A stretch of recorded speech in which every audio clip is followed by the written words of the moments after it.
Welcome to Penrose Learning, where we make understanding easy. In this video, I will show you how to replace an Audi A4 brake light bulb. First, gather your tools.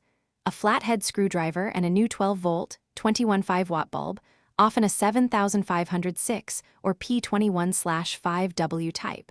Always ensure your car's ignition is off before starting any work. Then, open your trunk to gain access to the rear light assembly. This simple preparation ensures a smooth and safe replacement process.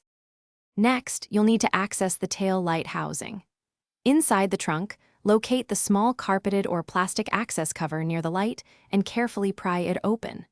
Behind this cover, you'll find a single retaining screw or plastic nut. Use your flathead screwdriver to loosen and remove it.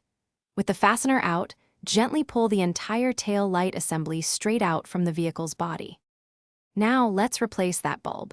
First, disconnect the electrical connector by pressing its tab and pulling it away from the assembly.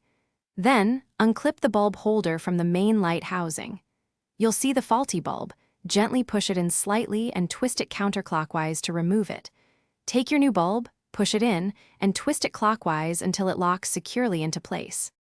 With the new bulb installed, it's time to reassemble. Reconnect the electrical connector to the bulb holder, ensuring it clicks firmly into place. Carefully align the tail light assembly with its mounting points and push it back into the car's body until it sits flush. Reinstall and tighten the retaining screw or plastic nut. Finally, test your brake lights to confirm they are working correctly before closing the trunk.